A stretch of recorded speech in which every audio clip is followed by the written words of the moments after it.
जय भीम, नमो बुद्धाय। साथियों पहले आप इस वीडियो को देखिए। इटावा से एक वीडियो वायरल हो रही है जिसमें एक कथावाचक का सर मोड़ दिया जा रहा है, सर को छील दिया जा रहा है। इसलिए छील दिया जा रहा है क्योंकि वो ब्राह्मण नहीं है, वो कथावाचक है। वो कैसे कथा कह सकता है? ब्राह्मणों के गांव में एक व्यक्ति पहुंचता है, वह ब्राह्मण समाज का नहीं होता है मगर कथा कहता है। उसको हिंदू धर्म से प्रेम होता है, उसको अपने सनातन पर गर्व होता है। वह जब कथा कहता है तो वहाँ के लोगों को पता चलता है, ब्राह्मण समाज के लोगों को, कि यह ब्राह्मण नहीं है, वह पिछड़ा है।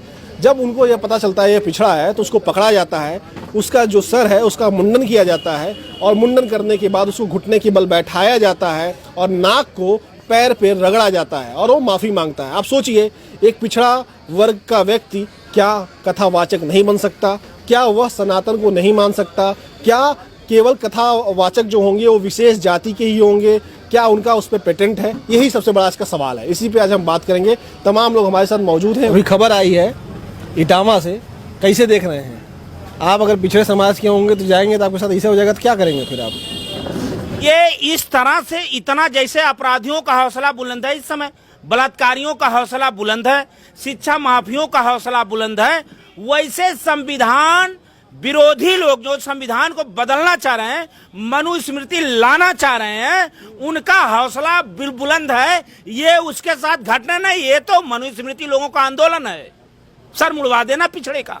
और ये कौन कहता कि यादव को भागवत नहीं करवाना चाहिए? भागवत ही यादव की है।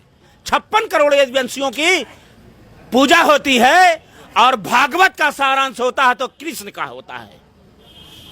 और ऐसा एक ऐसा वंश है पूरे विश्व में, ये लेख कहता है कि जितने देवी देवता, जितने अवतार हुए हैं, एक ही ऐसा वंश है यदुकुल वंश, जिसमें सभी लोगों ने जन्म दिया। ये तो बात आती है हमारे संविधान से हटकर। सवाल ये होता है, आपने कहा बहुत अच्छे अभी बोले हैं कि बहुत अच्छा व्यापार है, लेकिन व्यवसाय था, मनुस्मृति थी, लोग पहले पूर्व में चलते थे, पीछे झाड़ू बांधा जाता था। आज भी उसी कल्चर को सबसे ज्यादा फॉलो किया तो भारतीय जनता पार्टी सरकार, जब काशी डोर को उन्होंने वहां से व्यापार शुरू कर दिया और अयोध्या में रामलला की प्राण प्रतिष्ठा होती है। हमारे प्रदेश मुख्यमंत्री बोलते हैं कि सरकारी बजट में इतना पैसा अगर आया है तो राम के प्रतिमा आया है, तब विश्व के पटल पे होता है कि अब जो कथा कथित सनातनी है, सबसे बड़े व्यापारी धर्म के नाम पे तो भारतीय जनता पार्टी के लोग हैं और उनके ये कार्यकर्ता हैं जो यादव समाज हो। यादव को क्यों जोड़ते हो? क्या देश के पार्लियामेंट में एक दलित सांसद बोल देता है एक लाइन इतिहास का, खड़ी सेना उसके घर नहीं जाती क्या? इसलिए उसका गुनाह है, वो दलित था। केवल पीडीए में यह मत बांटा जाए कि यादव को व्यवसाय क्यों नहीं करेगा? यदुवंशी से बड़ा कौन सन्यासी हुआ?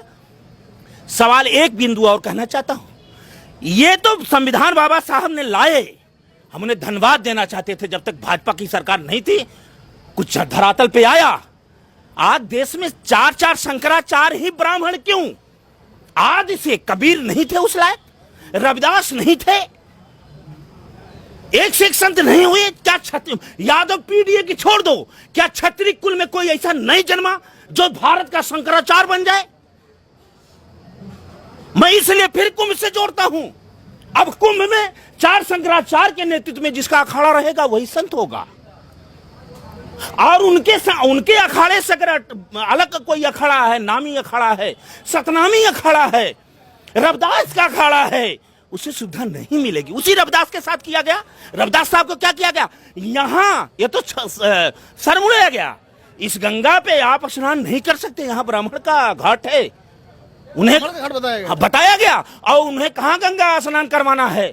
जहाँ मुर्दा जलते हैं कि हम यहाँ स्नान करेंगे, धारा बह रही, तुम वहाँ स्नान करोगे। देखिए दोस्तों, ये हमारा इतिहास जल आएगा, हाँ दूषित हो जाएगा। बहुत लोग इसे जानते भी नहीं। रविदास साहब ने जो कि हमें जानना बहुत जरूरी है।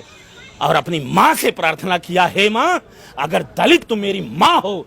उसी समय गंगा की धारा उलट गई थी, तब आज संत शिरोमणि रविदास कहलाए। सही कर बाबा जी आप। हम आदरणीय योगी नाथ जी से और पीडीए के या पिछड़े के सभी समाज से निवेदन करते हैं कि ये संविधान बदलने की एक साजिश है। आप लोग शांति प्रिय से इसका जवाब आपको देना होगा, और नहीं तो आज एक पिछड़े या यादव के नाम पे ये लोग जो संविधान बाबा साहब पे विश्वास रखने वाले नौजवान और पिता तुल बुजुर्गों, देशवासियों, इसका जवाब आपको देना होगा। और जिसका सर मुड़ाया है, जो सर मुड़ाया है, जिसका जितने बाल मुड़े हैं, जितने समझ उसकी बलि हुई है, इस बलि का बलिदान आप लोगों को अपने हिसाब से देना होगा। नहीं तो ये ऐसे जालिम लोग हैं, रावण के रूप में ठग लेंगे, सीता माता का हरण भी हो जाएगा और मारेंगे, रोने भी नहीं देंगे। धन्यवाद दोस्तों, और ऐसे ही वीडियो देखने के लिए मेरे चैनल को फॉलो करें और मुझे सपोर्ट करें। धन्यवाद। जय भीम, नमो बुद्धाय।